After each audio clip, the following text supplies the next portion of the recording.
श्रीं क्लीं श्रीं कुबेराय अष्टलक्ष्मी मम गृहे धनं पुरय पुरय नमः।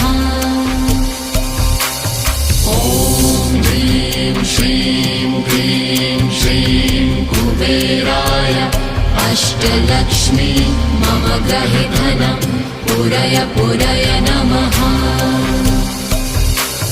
ॐ ह्रीं श्रीं क्लीं श्रीं कुबेराय अष्टलक्ष्मी मम गृहे धनं पुरय पुरय नमः। ॐ ह्रीं श्रीं क्लीं श्रीं कुबेराय अष्टलक्ष्मी मम गृहे धनं पुरय पुरय नमः।